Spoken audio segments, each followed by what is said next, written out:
Oh, maybe I can you guys hear me now? I think we've got the microphone on now. Go ahead and chat in the chat box. Yes, if you can hear me. Great. Oh, great. Marta, Joe. Um, and just right now it's 3 p.m. I imagine it's going to be a little bit before all the people get in. I noticed a lot of you are right now named guest. And I wonder if I'm not sure exactly the way to go ahead and change that, but there is probably a preference in there to change it to your actual name. I know even though there's been like 100,000 people that have been on the Design for Hackers email list in its history, I actually remember a lot of people. I recognize some of these names. Nathan, I might have some idea who Todd is. And Sean's raising his hand. I don't know why that is, but anyway. So right now we've got 75 people in here. That's awesome. Live. I was just gonna tell you a little story right now as we get started. So I'm gonna try to not show myself on camera today because man, I've got like these red spots. I look like I have chicken pox basically. So I went to Finca. A finca is basically like a country house. I live in Colombia. And fincas are really cool because it's nice and cool and it's quiet. You get away from the city, you get away from the air pollution and everything. But, you know, we showed up at the finca. They gave us a few instructions and stuff. And then I started chopping wood. So in Colombia, basically in Colombia, they always think about like, what's the most efficient way that we can do something? And then they completely ignore that. And they do it some other way. I say this with all the love in the world for my Colombian friends, but you will never see a lawnmower in Colombia. You'll only see weed whackers. And instead of an axe, you get a machete, which actually, surprisingly, machetes work pretty well for chopping wood. So I'm chopping wood. Notice I have a cigarette in my hand. I don't smoke, but I have a cigarette in my hand, and it's lit because there's these flies that are there. And yeah, when we checked into the Airbnb, we read it from Airbnb, we checked in the finca, they're like, oh yeah, here's some like bug repellent stuff that you might want to put on. There's some flies that bite. They didn't say like, oh, you better put on this repellent because these flies are going to bite you and you are going to be completely disfigured for like a good 3 weeks because these flies, you don't even notice that they're on you. And then next thing you know, you've got all these like spots of blood and stuff on your measles outbreak in Maine. Yeah, I'm pretty sure it's not measles. These flies were right there. I saw them. So Robbie, good to see you. Again, if your name is guest, try to see if you can change it. It's always great to know your names. I guess I could break into a Google Dolls song right now or something. But anyway, all right, we are 3 minutes behind schedule now, and I want to make sure that we make this as quick and efficient as possible. I want to make sure that every moment that you are investing in this, that you are getting something out of it. So let's get started with the webinar. Now, I just want to start with asking, have you ever experienced this feeling of being busted, of having a creative block that you need to bust? I hope so, because that is the place, then you're in the right place. And if you have, just put a 1 in the chat room. Have you ever felt creatively blocked? Just put a 1 in the chat room. There's going to be a delay. And also, I am interested to know, as I'm waiting, I usually do this beforehand, but as I'm waiting for responses coming, I'm seeing lots of 1s coming in. You've been creatively blocked before, right? Like, who hasn't? Let me know where you're located and what your profession is, because it's always good to know that stuff too. So, all right, getting lots of yeses and 1s in the chat room that you have been creatively stuck before. You were in the right place. That is what I am here to help you with. So just to get an idea of the kind of people who should be here, and I'm going to find out in the chat room pretty soon who is here. People like developers who tend to pick up some design work, or maybe they even get stuck on their own on creative blocks in actually doing development, which that happens a lot. I mean, how many times have you had a bug that you spend a bunch of hours on and you can't figure it out? and then you step away for 5 minutes, you come back, and all of a sudden you're like, well, how did I not see this? So we've got, I'm going to go through who's in here. We've got Belgium web designer, Massachusetts, USA front-end web designer, Baltimore iOS developer, Poland graphic designer, Seattle web consultant who writes, student of software engineering in Brazil, London product manager, Chicago front-end dev and graphic designer. I have, see here, Keto web developer, Portugal developer, Ricardo, Serbia software engineer, Mike, UX designer, New York. Robbie is a Steemit cryptocurrency expert. I think Robbie must be a Steemit user, which is one of my favorite new communities that I had the CEO on my podcast. That was a fun discussion. Theater director in Portland. All right, we got all sorts of people. So developers, entrepreneurs, UI, UX, web designers, e-learning instructional designers tend to really benefit from the things that I teach, scientists and academics. Anyone who is using design or making things generally, you are in the right place. If that doesn't mean anything to you, I don't know how you got here. I'm very sorry. You might want to find something else to do, or maybe you'll enjoy it. But I want to make sure that everybody here is getting a lot of value out of being here. So what to expect, first 5 minutes, introduction. We're kind of in that right now. 5 to 10, between the 5 and 15 minute mark, we're going to talk about how to keep your team or yourself on track with a creative brief. Between 15 and 25 minutes, we're going to show you how to give yourself a grip with vision boards. Between 25 and 35 minutes, I'm going to show you how to bust through blocks with block breaking, what I call moves. Then a special announcement offer. I'm going to be giving you an offer for something that I sell at the end of this webinar. So be aware of that. It's going to be a great offer, and you'll want to take advantage of it. Probably, but if you're somebody who just doesn't like that type of thing, now you know. About the 45 minute mark, I'm gonna take like a Q&A, and at that time, the rest of you can kind of go on with the rest of your day. Again, I want to make sure that you get a lot out of this. That you're doing a favor for your clients, for your coworkers, for yourself being here, and I want to make sure it's worth every moment that you spend. So, about me, your professor. My name is David Cadavy. I am trained in design. I'm trained as a designer. I did get my BFA in graphic design. And then I worked in Silicon Valley as a designer. I worked in advertising. I've worked in architecture.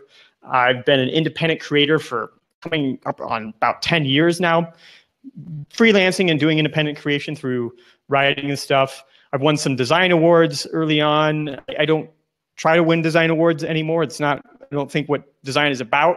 But I did win awards early on in my career when I was trying to do that. And I wrote a book called Design for Hackers, where I break down the fundamentals of good design to teach people who aren't normally designers how to design. And that book did make it to number 18 on all of Amazon. You can see I was above Cover Your Children's Ears, Go the Fuck to Sleep. I was above that for just one shining moment of my life. And one of the things I discovered in writing Design for Hackers is that, yeah, I can teach people a lot about how design works, and that's extremely valuable. But there's a lot of emotional barriers that people need to get over in actually doing their creative work too. So we'll get on with that. So tactic number 1 for today's training, stay on track with creative briefs. Now, type a 1 in the chat room if you've ever felt like you were going just fine on a creative project and then things kind of got derailed. Like you thought you were getting close to the end, and then maybe you learned something, or one of your coworkers made a comment, or your client made a comment, or brought up a concern, and suddenly you've forgotten who you are. Like you can't make any progress at all creatively. Type a 1 in the chat room if you've experienced this before. And everything just falls off track, and then you're just overwhelmed. It's like a frenzy, and you don't know what to do, and you're like ruminating about it all night. You can't sleep. You're hiding under your desk. You know, you can tell this is very personal for me. This is something I've been through very, very many times. So yeah, somebody's not seeing the slide switch. I hope everybody else is seeing the slide switch. Let guests know whether or not you're seeing the slide switch. And as a reminder, if your name is guest, try to change it to your actual name, because it's always great to know your names and to call you by name. We have 91 people here. That's pretty awesome. Yeah, so what happens is it's a little bit like facing, I think, this fluffy, ferocious dog. Like it's like facing these creative projects, it triggers like a fight or flight response in you. You get overwhelmed. You easily get anxious. Okay, there's another person who can't see the slide switch. Okay, Robbie's seeing the slide switch. That's good. So hopefully, maybe you might need to close down your browser and get back into it. Hopefully, some new things with this webinar system that hopefully are going to work out just fine for most people. But there could be some technical difficulties. So anyway, you're in this creative project. It's like facing this ferocious little fluffy dog. And I think this is one of these times when you need the dog whisperer. I'm sure you've probably seen Cesar Millan, the dog whisperer. Is amazing what he can do. You can go into this room and there is and there's this fluffy dog and there's just growling and hissing and he just kind of comes up to it and does like a little and all of a sudden the dog calms down. It's like, how does that happen? Well, the way he explains it is there's like this pack mentality. Like you have to show this dog that you're the pack leader. So you have to show your creative project, to show your team that you are in control of what's going on in the creative project, that you have some sort of a vision about where you're going, where you've been, and how you're going to get to the next step. And this is just as important when working in a team to keep people from panicking as it is when you are working independently to keep yourself from panicking. So I think a great way to fix this is to use a creative brief. Now, a creative brief is a document that explores and defines the objectives of a creative project.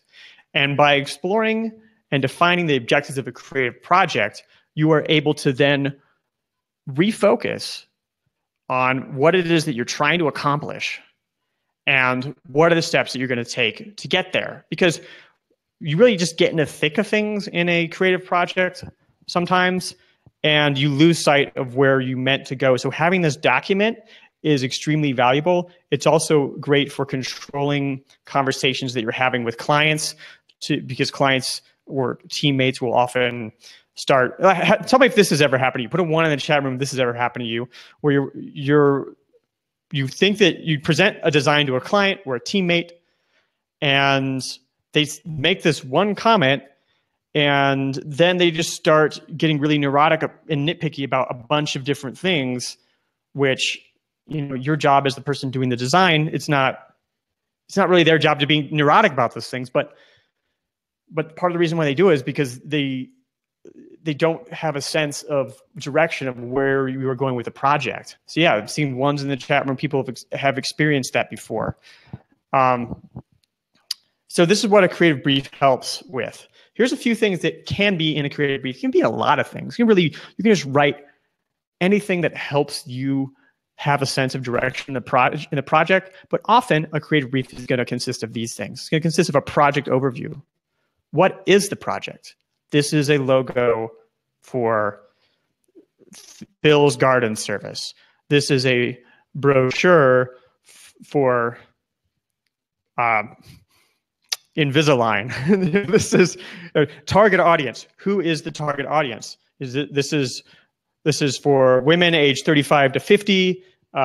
This is for men aged 18 to 24. It might not have anything to do with age or gender. It might just have to do with profession. It might just be people in the case of what I'm of my own company, people who are oftentimes developers but doing creative work. Some sort of a target audience. Primary objective. What do you want the viewer to do? What is the action that you want them to take? If it's a logo, it might be a branding thing, having certain associations with a logo. If it's an app, you might want them to take a certain action when they download the app. I'll try to. I'm seeing that some people are having trouble with the slides. I would like to know if you are not having trouble with the slides, just say not having trouble with the slides, and I'll see what I can do about getting the slide. The slides are definitely going to be available. So I'm sorry these people are having this trouble with it. Sometimes it just sometimes there's technical difficulties like that, and I'll have to check with my webinar provider about that. But yeah, I apologize for that. Anyway, moving on. Primary objective. What is the thing that you want the viewer to do? You need to define that explicitly. Rational emotional reason. Why would the viewer take that action? Why might they not take that action? They might take that action because they just experienced they're moving now, and now they need to buy a new couch. Or they're going to take action because of the price, or they're going to take action because of the features, or they're going to take action because it is so much easier to use than the competitor.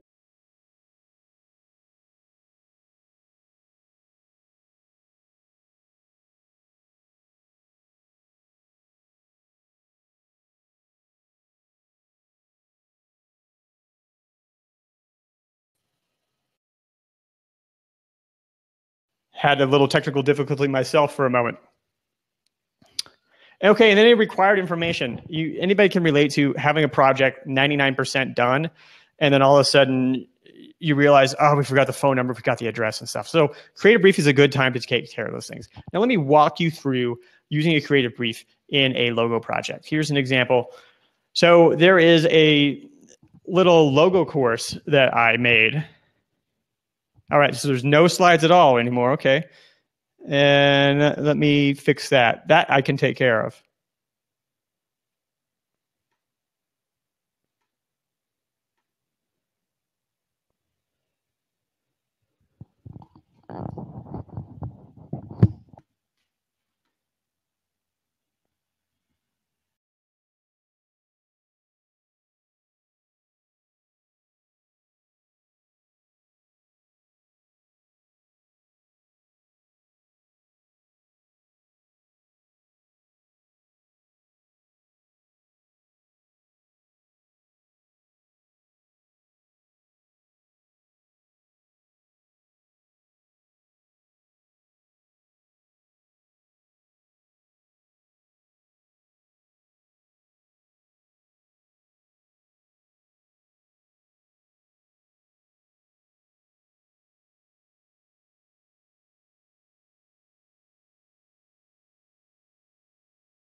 All right, I'm back. I'm back. Can you believe it? I'm so glad that 86 of you are still here. So what can you do? Sometimes you have technical difficulties, especially with this webinar company just made some new technology, and apparently it's not working out. And I'm gonna have that extra screen here, which I just had to disconnect. So I'm going to still try to pay attention to the chat as best as I can. But now I've got a lot of stuff on my screen here. So I want to go through we were talking about creative briefs and the way that creative briefs can help keep a project on track, the way that creative briefs can help give a sense of control and direction to the project. They can help keep your clients, your coworkers calm about where the project is going. And here is an example of how that might work. There is a logo course that I did a while ago with a small group of students, and I included a creative brief in that course. And so in that creative brief, one of the questions was, what are some complementary businesses? So this means that you're designing a logo. So you're in the creative brief, you are identifying complementary businesses. Now, what does that mean? It doesn't mean competitors necessarily. It means businesses that people who would be attracted to your business might also be attracted to. So in the case of this business, it was a design consultancy. So they saw that Squarespace was one of the businesses that was a complementary business. Wix, Vistaprint, they were thinking the clients who will be their clients in their design consultancy would also use these businesses. Now, this is then something that you can start to pull, you get a feel for what the branding should look like in that case, in a creative brief. And that's very helpful. Here's another example. Are there other companies that evoke the right feel? Now, these aren't necessarily complementary businesses, but they might just be other companies that have logos that evoke the kind of feel that you would like your logo to have. Doesn't mean that your logo is going to be just like it. It just means that it has some qualities associated with it that would be appropriate to your own company. Yeah, I'm just trying to get the make sure you can see everything on here. Good. Glad the slides are working. Okay, now this creative brief, I actually have a template for this creative brief, and that's going to be available in a little bit. I'm going to give you the URL for that so you can get that. So now, that is tactic number one, using a creative brief to keep your projects on track. Tactic number two, the grip with vision boards. Now, especially in design, there are all of these subconscious associations that we make with shapes and colors and textures and elements in design. And there's a little trick I like to use with vision boards that helps make that connection with the subconscious elements, which is what he pictured here. Sigmund Freud was big on the subconscious. Just kidding, that's obviously me, and this is Sigmund Freud. But vision boards help you make the connection between the subconscious associations that people make in a design and your actual design. This is one place where it's very easy to get stuck in design, is trying to communicate those things without being too literal and without being too abstract. And vision boards give you a chance to explore those things without the constraints of feeling like you need to find the right solution right now.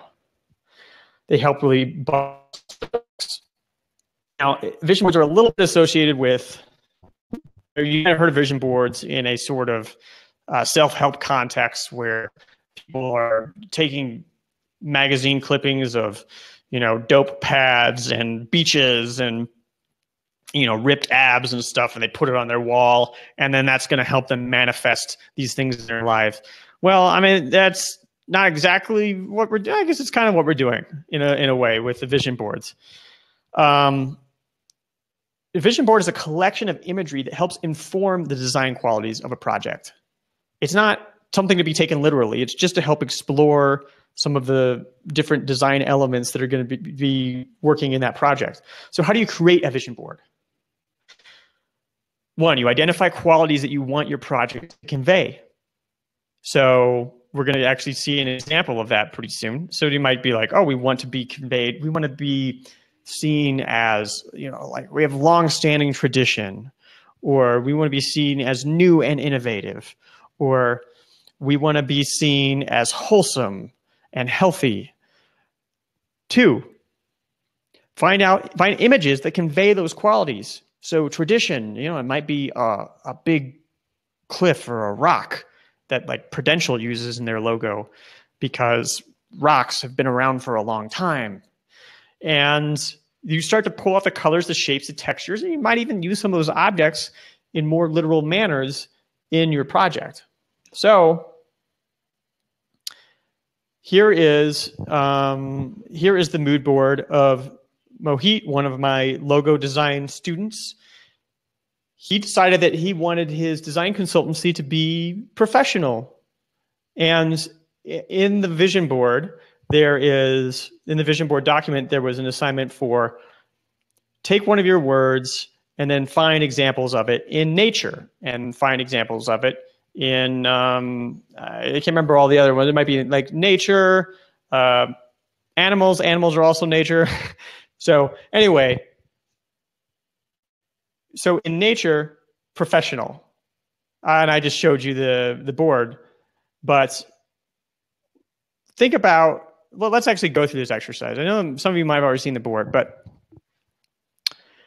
think about what sort of images you might put on a vision board if you are looking for things that convey professional, things from nature, animals, plants, insects.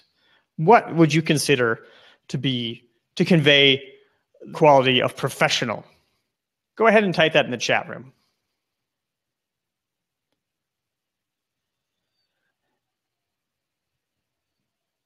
Ants, cool.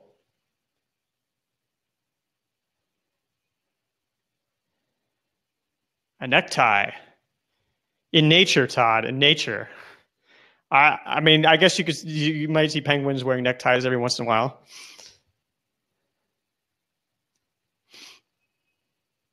Forest rangers, yeah. Dogs, a praying mantis, owl, birds in formation, polar bears, eagles. Eagles are very professional killers. Bees are always working so hard on their bees are always working so hard on their house, on their dams, those damn dams. Beehives, migration, dogs, planets, oak. Oak, yeah, oak is very oaky. It's durable. It lasts a long time. You can make furniture out of it, I think. Bigfoot. Okay, so here's what Mohit came up with for professional. Ants, as some people mentioned, ants are all obviously like hard workers. They're organized, or at least it seems like that for us. Bees and working in the hive. Geese flying in formation. Bees making their damn dams. A lioness, one of the great hunters of the savannah. A spider just like makes this organized web. So all these things convey professional. So then that gives Mohit some, and there were some other things in his vision board as well, but it gives him something to work with, something to start exploring. You can start exploring these forms. And the name of his company is Factor 9. And he really got interested in a couple of things. One was the beehives, the sort of honeycomb shape, the hexagonal, is that hexagon? Hexagonal shape of beehives. And he started to do some logo explorations with a hexagonal shape. He also got interested in the geese flying in formations. You can see those down towards the bottom middle, starting putting things in formation. And then even combining the two, where you start to have cubes that are kind of like they're geese in formation, and the cubes are also hexagonal if you look at them in a certain way. So it at least gives him a place to start exploring ideas, and these ideas are not arbitrary. These ideas have associations in them that are associated with other objects that are associated with the values that you want to portray in the actual piece of work that you're doing. So it's a really useful exercise. Then he started to narrow it down a little bit and came up with a few other of his favorite options. And from that, incorporated some of the same elements there's sort of a geese flying in formation aspect to this, because these corners look like geese, and there's a very subtle suggestion of the hexagons, and that is how he arrived at the logo for his company. So now this vision board template that I have in that course, I'm going to have that available for you for free. Stick around really soon. It's going to be available for download along with the slides, this for any of you who missed some of the slides, and along with the creative brief and the thing that comes next, actually, which is to build your arsenal of moves.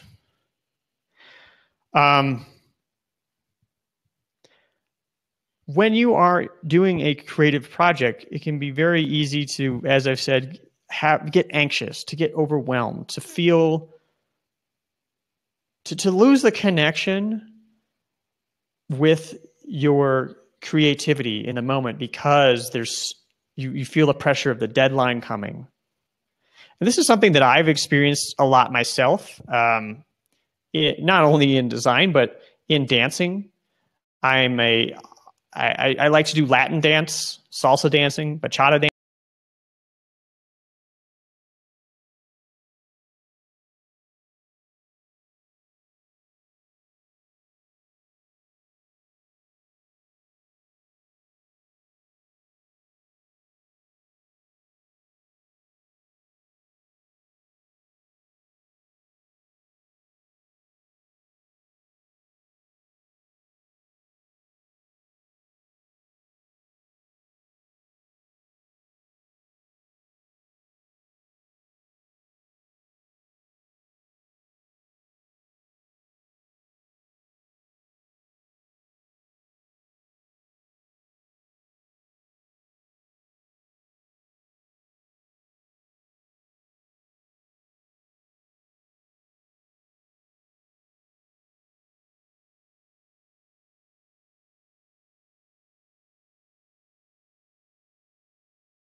Go.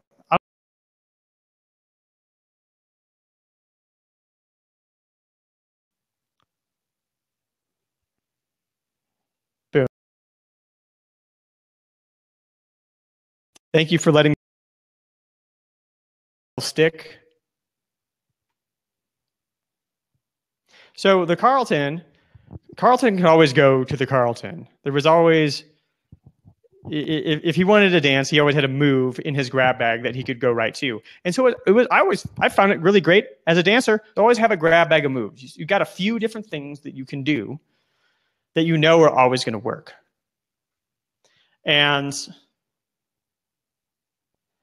you practice a couple of those moves, and then maybe most of the time you're trying to come up with something that's a little bit new that goes with the song that helps you connect with your partner. But every once in a while, you got to just have some sort of combination that's going to make things a little bit more exciting that you know will work every single time. And so this is something that you can use this philosophy for busting through creative blocks. If you have some moves, you got to have some quick actions that you can take to break through the creative block. So here's one move. One, I call it back to the brief. Basically, you stop what you're doing, you go back to your creative brief.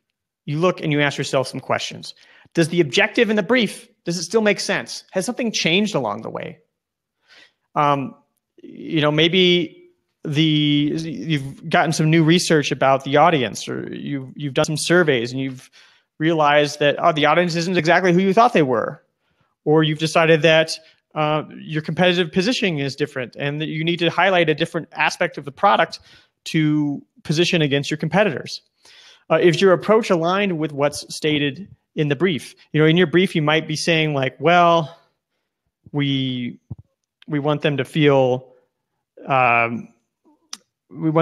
secure in this, and the way to make them feel secure is maybe through some of these objects or these associations that we can make. And maybe your approach is totally off the mark as far as that goes. You can also ask, are there still more questions that the brief could answer? that the brief isn't currently answering. This is really what causes creative blocks more than anything, is having questions, is having unanswered questions that you can't seem to currently answer with what's sitting in front of you. And you don't know the next step to take, and you feel paralyzed, and you want to hide in your desk. And so it's important to remember that there's no rules when it comes to a creative brief.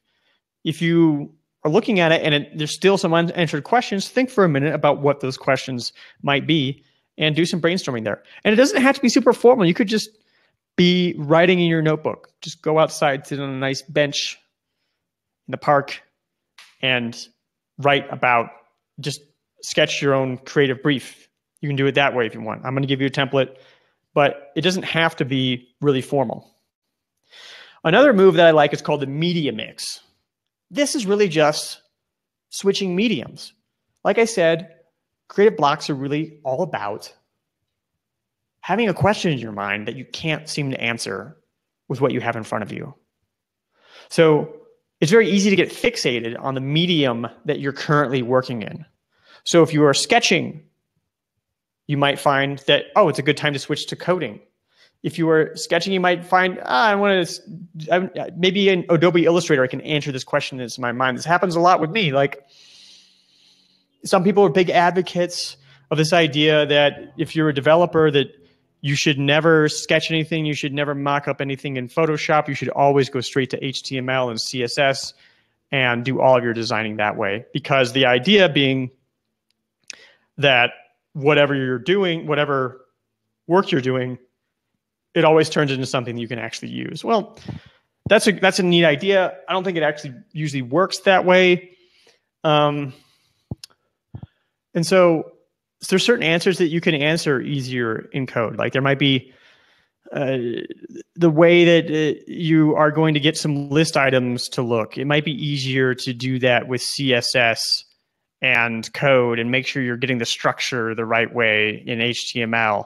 But then there's other times where there's an image that you kind of have like a more complicated idea in your mind of what you want to see.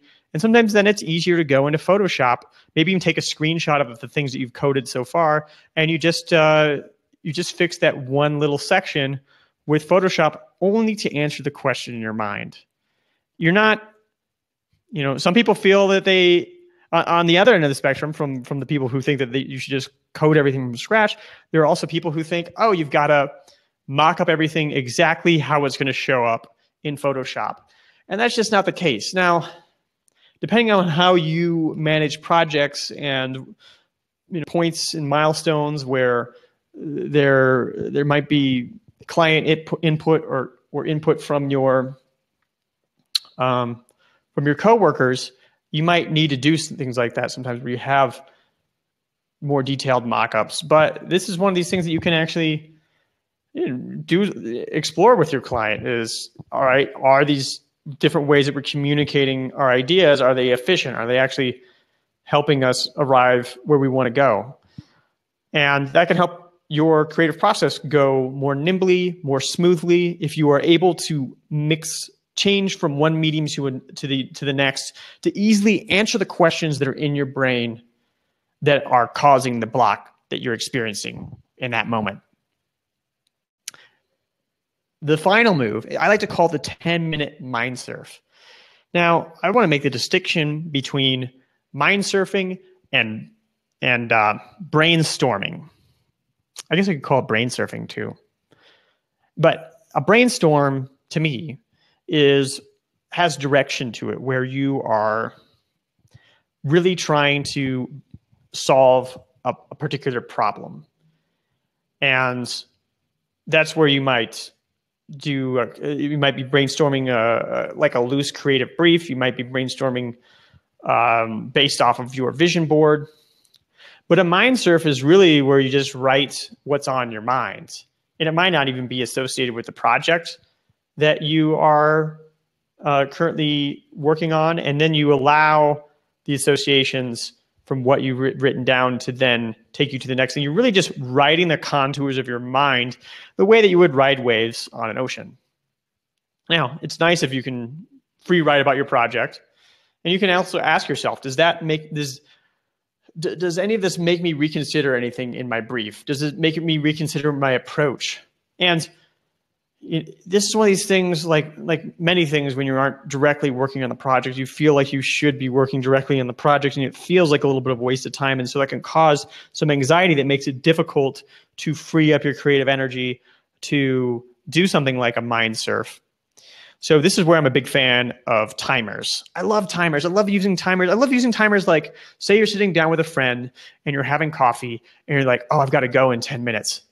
And you don't set a timer. Well, the whole time you're talking to your friends, you're going to be checking your phone every 3 minutes to see if 10 minutes has elapsed. But if you set a timer, for me at least, suddenly you can relax. Suddenly you can be present. Suddenly you can be concentrating entirely on your conversation with your friend.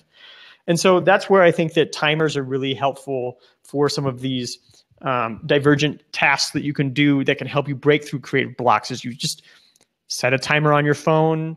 Phones are a little distracting, so you can find other timers. If you have a kitchen timer or something like that, set a timer, sit down, do a little brain surf, a little mind surf. You can be present and put all of your mental energy into figuring out where that block is so that you can then break through it. All right, so let's review all of that. Now, you can use creative briefs to explore and define project's objectives and how to meet those objectives. You can use vision boards to explore the design properties of your project. You can build an arsenal of moves to keep your project moving before you start procrastinating. Is this stuff making sense? Is any of this helpful for you? Type a 1 in the chat room. If there's anything that has been particularly helpful for you, I'd love to hear it in the chat room. I know we had some technical snafus. Hopefully you all are still with me. Good to see. So Ronald's, Cheryl, guest, Daniel, great. So yeah, again, the creative briefs are really valuable. And I think that's one of these great creative secrets that it took me like a few years of my career before I even knew it existed, because I didn't have people senior to me around to show me things like that. But when I discovered the creative brief, my mind exploded. It made things so much easier for me to talk to clients and coworkers about what we're trying to achieve with this brochure. What are we trying to do with this logo? That is killer. And then the vision boards are also really helpful for keeping you out of that uncanny valley. I don't know if you've ever heard of the uncanny valley. It's this idea that if you make an animation of a person and it's really, really realistic, but it's not quite realistic enough, then it becomes creepy, yet cartoons like Mickey Mouse are really fun and interesting. It helps keep logos and design projects out of that uncanny valley. It makes it's not so literal. You know, your logo isn't a gear with a pencil in it, or these very literal things that can really ruin a design project. At the same time, it's not so abstract that you don't have any idea what's going on. Vision boards can really help you with that. And then the moves, of course, help you. Okay, cool. I'm just reading some of the feedback in the chat room. Good to see. And of course, the moves are there to help you when you get panicked and you and you don't know what to do next. You know. So I have the vision board. I have the creative brief. I have the slide deck, so you can check the moves and everything else here.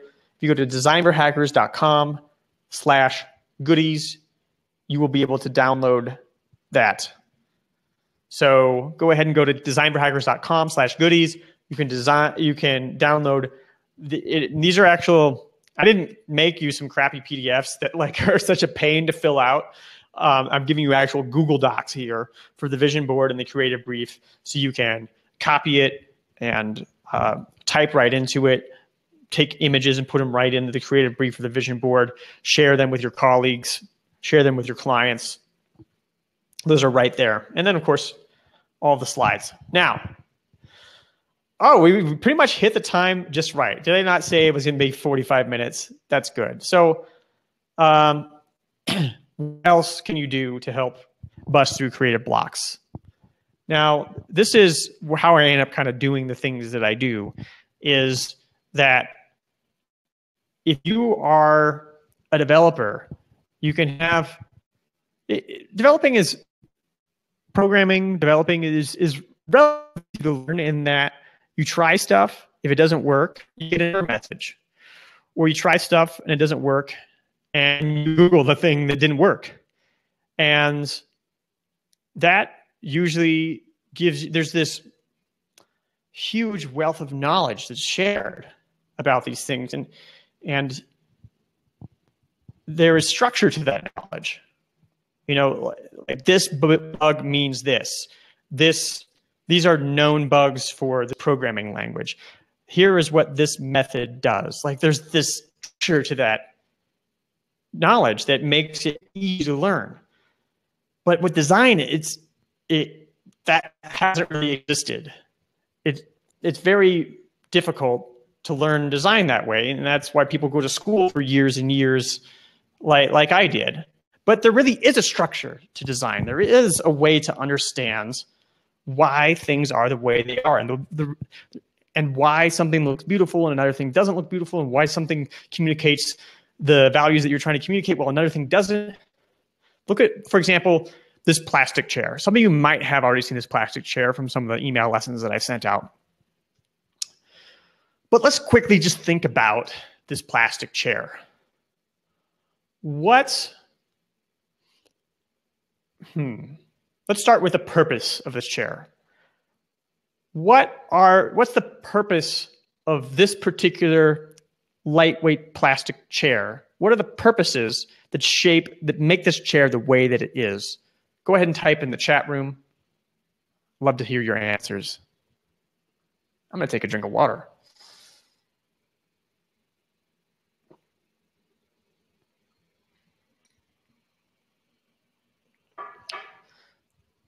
What are the purposes of this chair? Notice that it's a plastic chair. It's not made out of wrought iron. It's not made out of wood. It's not a reclining chair. It's not a lazy boy. It's not a couch. It is not one of those bouncy ball chairs that you sit on. Stackable, lightweight, cheap, portable, stackable seating. It's light, says Max. It's cheap, says Max. So people can sit and do their work. Chair on slide 42, yes. Easily duplicated. Typical for outdoor use. Weather resistant. Bar terraces. Now it depends on what kind of bar, right? Like there is the layer of purpose. There is a layer of technology which people have talked about, like that's it's easy to remake this chair. It's made out of injection molded plastic. You can make millions of these things. I've seen these chairs. I've been all over the world. I've seen these chairs everywhere. I was watching a little video of like somebody on like a Colombian countryside. This kind of like middle of nowhere Amazons. Woman who was weaving baskets out of grass that was like in her yard, and they had like nothing, but they had these plastic chairs. These chairs are everywhere. Price, portability, cost-effective, manufacture. So yeah, there is the purpose of like, why is the chair the way that it is? Because of the price, because you want it to be stackable and easy to store. There is the technology behind it, that it is injection molded plastic. You can easily reproduce it. You can make it cheaply. There's also a cultural aspect. Like somebody said, bar seating. It depends upon on the bar. If you're at a bar where you're paying $15 for a craft cocktail, you kind of expect that they wouldn't have these chairs there. Now, if you're at a bar where you're paying $3 for a bud, then yeah, awesome. It's totally appropriate. So there's the cultural aspects too. Some people have even said like, oh, this just represents the throwaway culture that's so prevalent today. And they might not like a chair like this. They might prefer a wrought iron chair they can hold on to and they feel that it's solid and that it's going to be around 100 years from now still.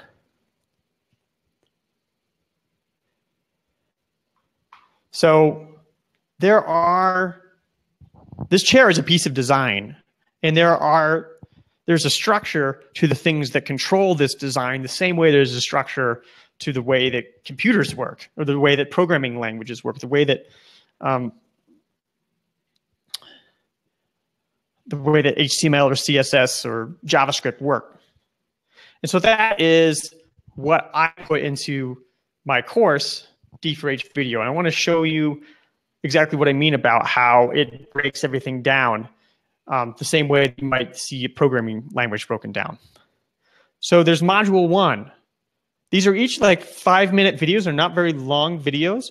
I wouldn't recommend just sitting down and watching them all in one sitting, because the idea is to kind of like watch them kind of one day at a time and let the concept sink in. And I'm going to show you there's some exercises that go with each of these. But we start off with why is it that design matters?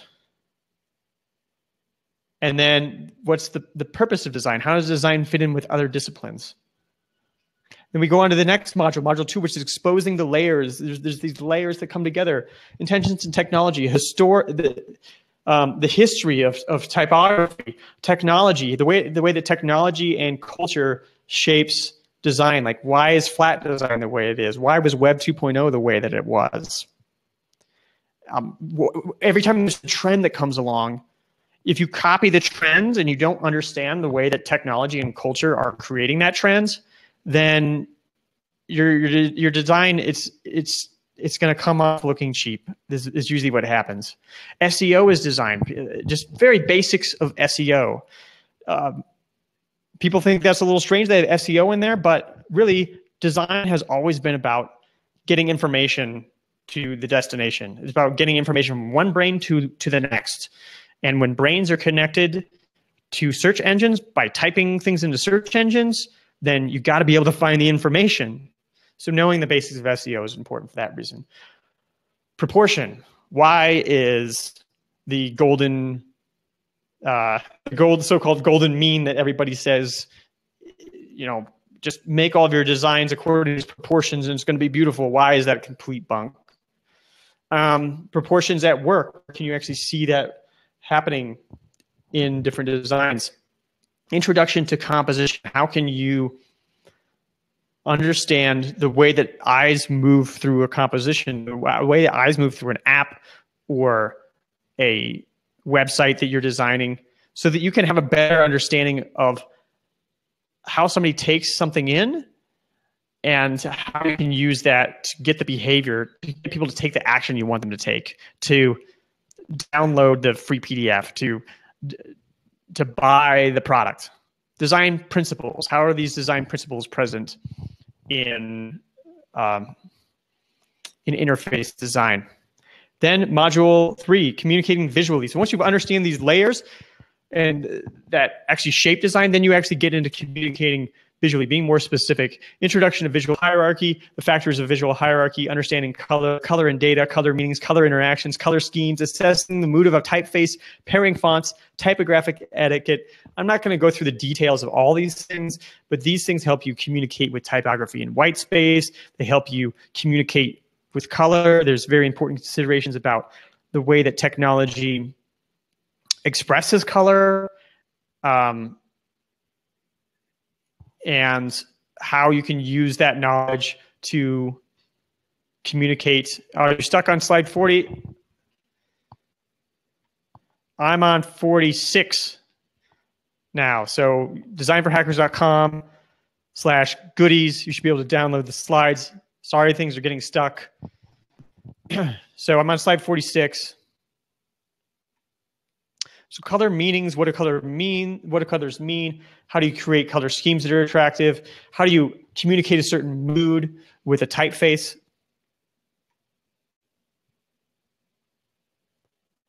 Just arranging my desktop so I can actually see all these things. Make sure I can see your chats, because your chats are very helpful for me, telling me when the slides aren't working. And then typographic etiquette, certain details going on in typography all the time that if you're a pro, you notice these things immediately.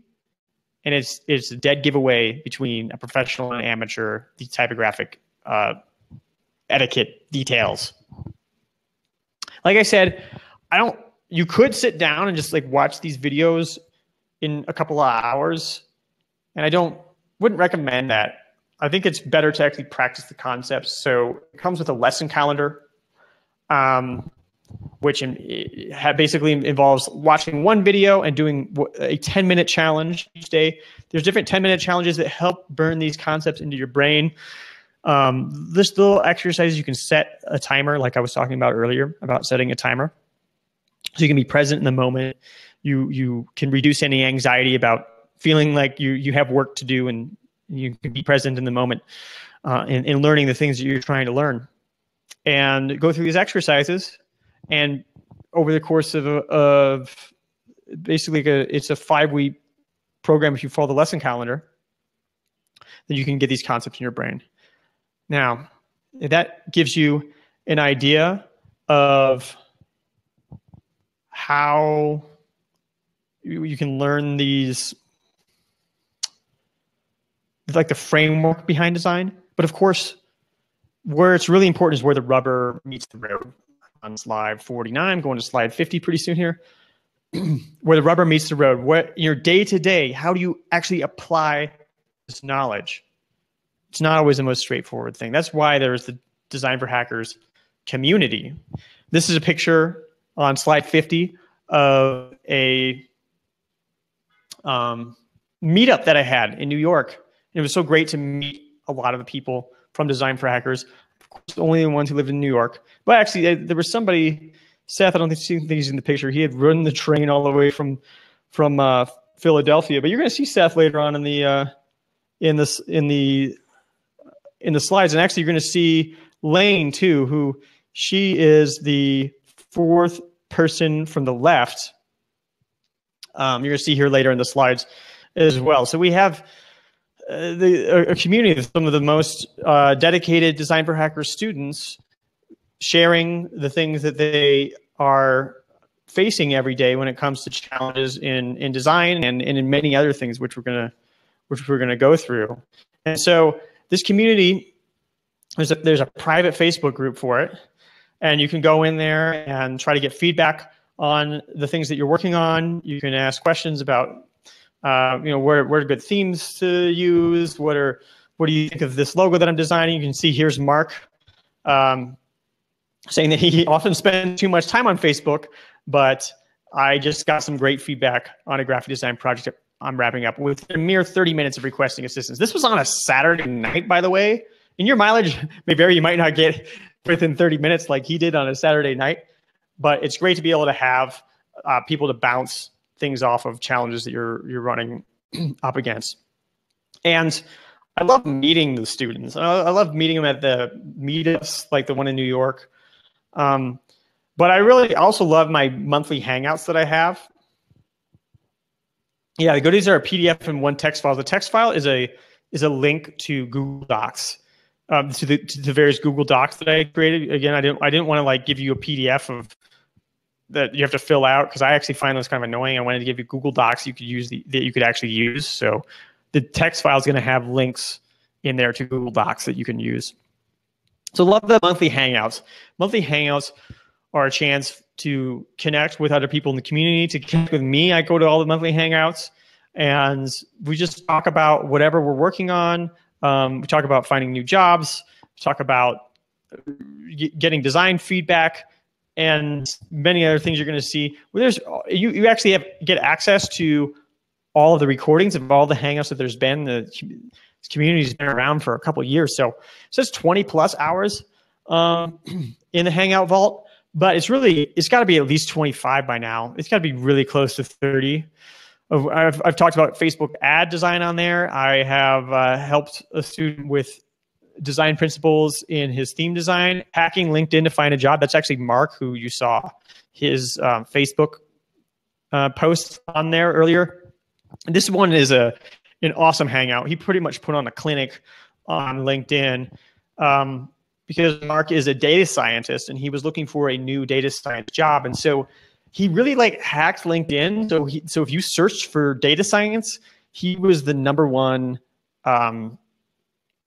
He was the number one person on there to like he was the number one data scientist there on it. So actually, we're getting like an hour here. I want to get to the actual offer so people who are in a hurry can see. Is there anyone in the hangout about? We talk about all sorts of things: personal branding, viral marketing, client management, CSS, product development, remote work culture, passive revenue, storytelling, data science, email marketing, all sorts of things. So what does all this cost? D4H Video Lite, which is just the 20 video lessons that I was showing you earlier, that goes for $149. What we have available today is the D4H Video Motivation Overdrive. So that includes the 20 video lessons. There is a bonus lesson on insightful user experience. User experience not necessarily being within the realm of visual design, but being very relevant to it. There's also a 5-week lesson plan that I showed you, and the 10-minute challenges, checklist, the private Facebook group, all the monthly hangouts, access to the hangout vaults, 20, almost 30 hours of hangouts.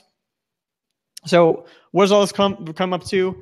Is 20 video lessons, bonus insightful user experience lesson, 5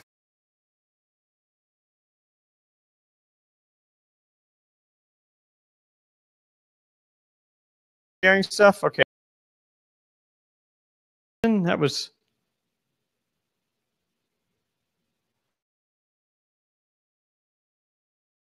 back on.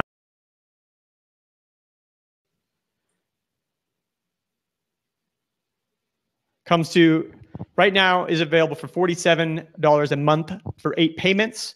But today, for people who are at this webinar, thank you for bearing with me. I hope things are showing up now.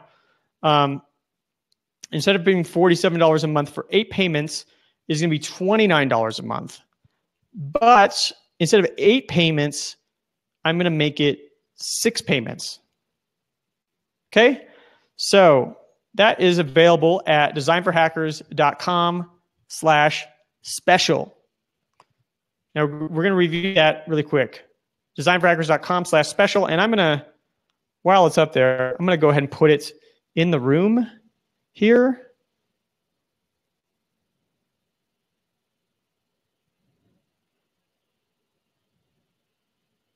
All right.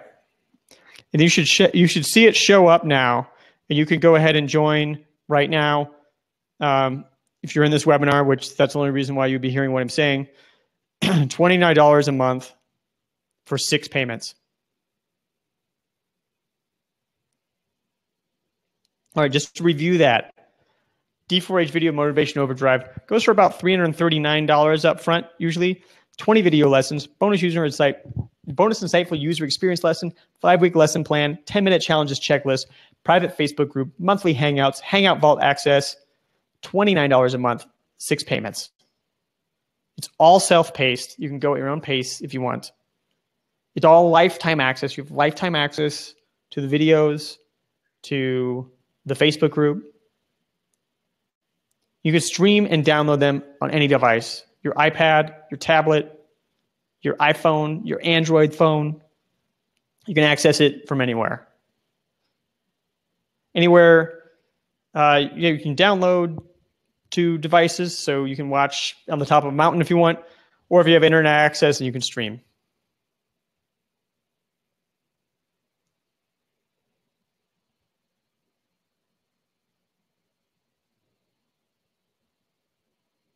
Interactive links.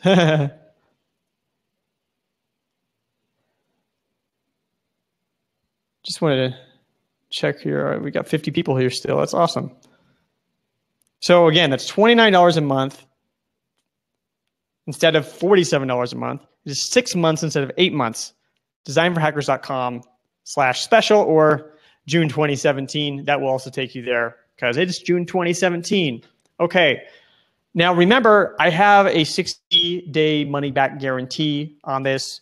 So if for any reason you aren't satisfied with the course, you decide that it is not what you expected, whatever the reason, within 60 days, I'll give you your money back, all of it. Yeah, I want to have satisfied students. So it's, you can buy it and try it out, see whether you like it. designforhackers.com/June 2017. Now, will it work for you? I want to, now that, so it's been a little bit more than an hour. So hopefully those of you who need to get back to work or something, you've gotten to see everything you need to, and hopefully you'll join the offer. I'm going to talk a little bit more about, see a profile of some of the students and what they've been accomplishing in the community. So Seth, who we mentioned earlier, who lives in Philadelphia, he rode the train to the New York meetup, which I think was like a 4-hour train ride. I don't remember exactly. Not super familiar with the with New England. Seth is a musician, but he also does a lot of freelance marketing. And then he also is an author. He recently wrote a book called Breaking Into the Scene, which is all about making it as a musician, making money as a musician, really like landing gigs, being a freelance musician. He's a freelance orchestral musician. So he might play in a Philadelphia orchestra, things like that. And so he put all of his knowledge into a book. Was attending the attends the Hangouts very regularly, was especially attending the Hangouts so I could share with him my own book marketing knowledge and expertise and experience. And yeah, he was at the top of his category in Amazon with his book. Pretty awesome. Mark, who you saw earlier, Mark Malone, you saw his whole name earlier. He is a data scientist. He's a marketer. You can see there's a logo that he created he took a logo design course with me as well. He's also in the D4H community. Yeah, and he's even making his own, right now he's making his own course about finding a job in data science. Really cool course. He's been working really hard on it, but he's been attending the Hangouts too to talk about that, the marketing of that, and how to manage the project, how to start getting paid earlier on without having to put in tons and tons of work without having any idea whether people are going to like it or not. Lane, who you saw in the New York meetup photo, she is an entrepreneur, and she's also a UX designer, and she's the co-founder of Brooklyn Copper Cookware. You can see she came to me for actually one-on-one coaching, and she had developed a logo for her company, but she was really nervous about how it was going to turn out because, as you can see on the picture of the copper cookware, it was going to be literally cast in iron. So we did a lot of exploration using vision boards like you saw earlier, Creative Brief and things like that. And we arrived at a logo that she was super happy with. And Brooklyn Copper Cookware is doing great. It's like the finest copper cookware, American made in Brooklyn. Really amazing stuff. If you're really into cooking, you might want to check it out because it's very, very fine cookware. And then Christian also came to me for one-on-one coaching, and he's a developer. He's really, I don't want to say jack of all trades because Jack makes it sound like he's not very good. He's like really good. King of all trades, is that how you say it? Master of all trades, developer, designer, author. He just recently wrote this book called The Sketch Handbook, and so he's sought a lot of guidance from me on marketing that book and actually, making the project happen too. So, and he published that with Smashing Magazine, so it's been doing really well. He's really glad that he went forth with it, and I was there to help him decide whether it was a good deal and stuff, and I think it turned out great for him. But the that I love the most is the story of Shane, and I can't show you Shane's picture. I can't show you Shane's the initial of his last name, because Shane does not want he doesn't want his employer to find out what he's been up to, because he's worried that if his employer finds out that they're going to think that he's going to quit his job or something. Shane is a software architect. So that means as far as having an analytical mind goes, he's way up on the scale. And he was concerned that he wouldn't be able to design. And he's actually through D4H started designing these bootstrap themes, and he's selling these bootstrap themes on his own. And he's made over $15,000 selling these bootstrap themes. Now, mind you, a theme, when people buy a theme, is primarily for the design of it. Like, that's why they're paying. So this software architect who didn't think he could design has made over $15,000 selling these themes, which I think is an amazing story. But it's even more amazing than that, because okay, this I couldn't even make this up. Shane is colorblind. He can't just. He said that. What was he saying? Like, when he was a kid, he was drawing oceans. I don't remember the exact colors, but like, he was drawing like oceans were yellow and grass was purple and cows were green. Like, I can't remember which type of color blindness he has, but so he didn't think that he could design, but because of the things he's learned about making color schemes, really is just to him. And he said, "Oh, it's just like math. Just where does this color relate to that color on the color wheel?" And there you got a color scheme that works out just fine. So that's an amazing story to me. And I love this quote from Shane. "I still think learning some basic principles to make things that aren't ugly, TM," Shane has a great sense of humor, "has been one of the best non-programming skills I could have picked up in my web programming career."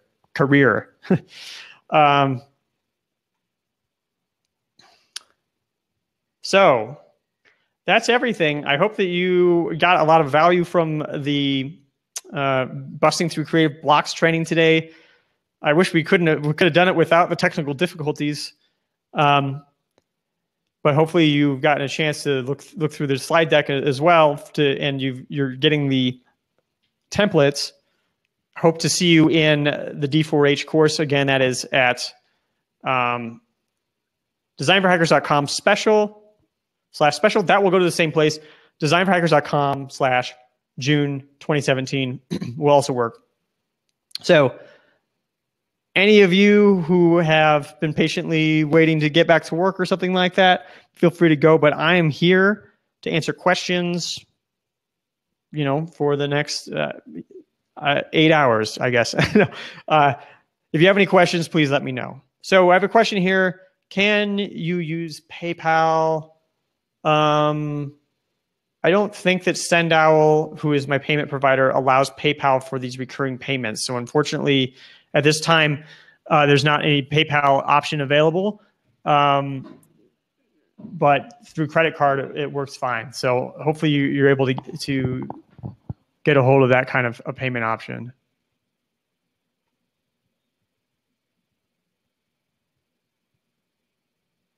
But if you do want to use PayPal and you can't, I guess maybe we can work it out. Email me, david@cademy.net, and then we can see if we can find a way to make it work with PayPal, because, like I said, I don't think SendOwl does PayPal for the recurring payments. They do it for upfront ones. But maybe we can work something out personally.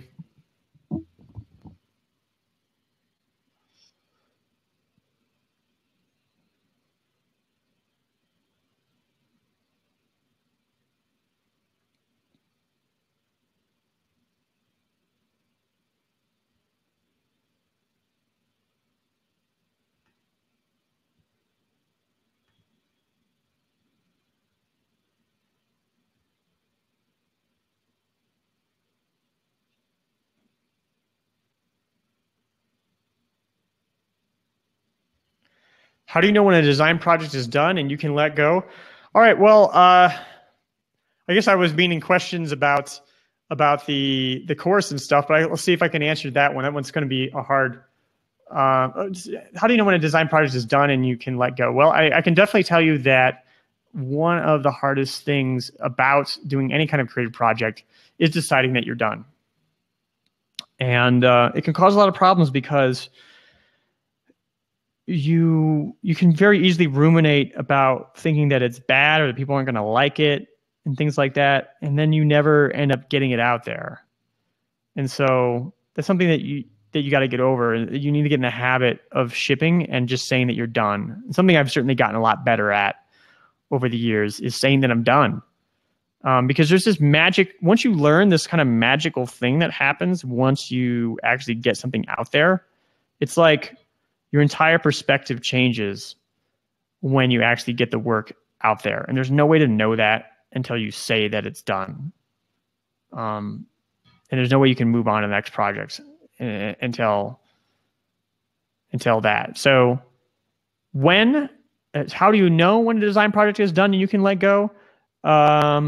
It's certainly before you think it's done.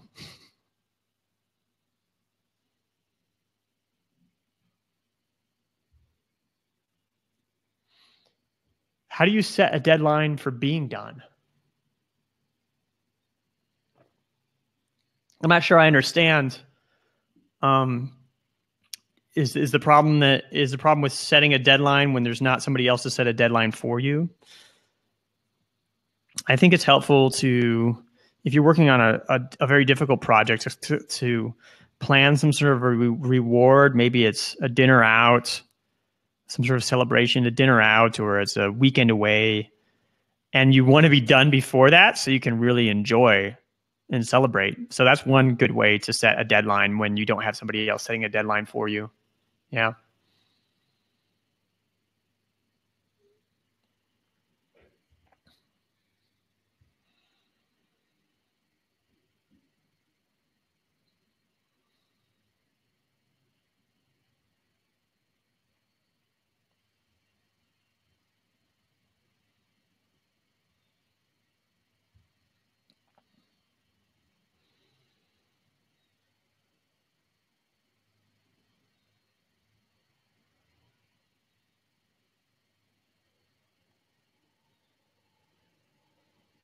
By the way, I see someone says that they don't speak English very well.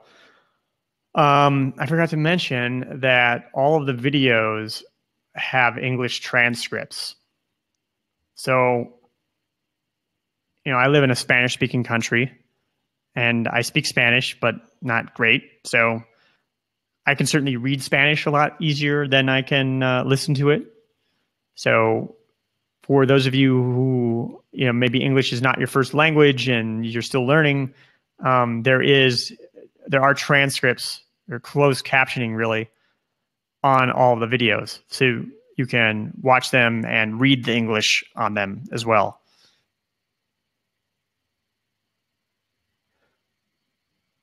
So let's say perhaps I use an alternate name or email, and maybe I have another email for professional contacts. Can I sign up using alternative contact info and or let friends and family know about this? Max, are you talking about the D4H video community, like what contact info you can use? I mean, you can use whatever contact info you want. I mean, there are people who are on the community and they even have like a Facebook account that's not their name. And I don't even know what their names are. So if that's what you're asking.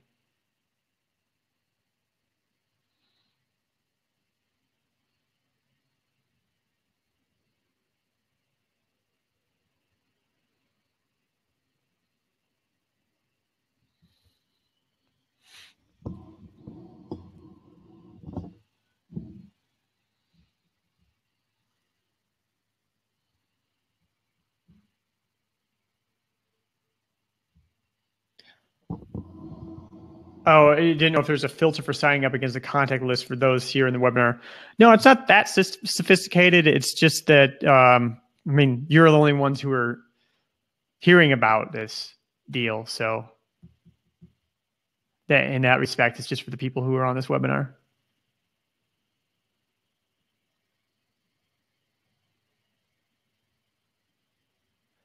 But yeah, if you have a close friend that you want to share the deal with, that would be great. That'd be fine. I prefer not to have it shared on social media and stuff.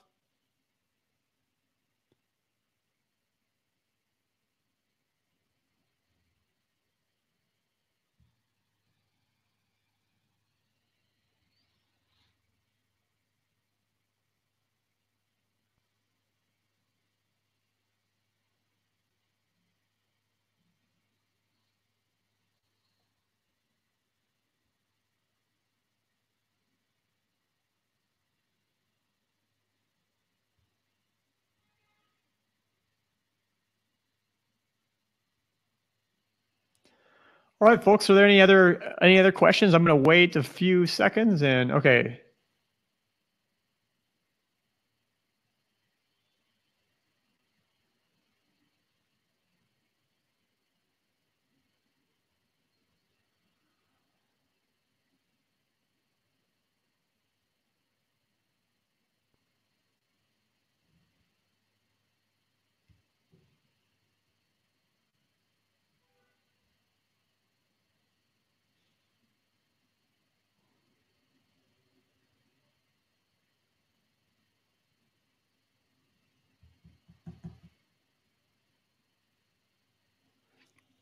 All right, I'm going to say for now that those are probably all the questions.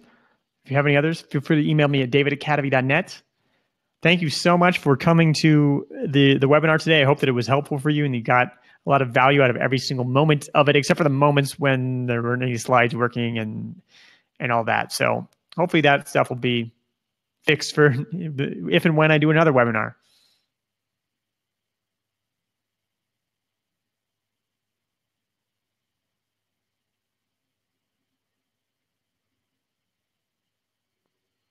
Thank you, Mike. Thank you, Daniel.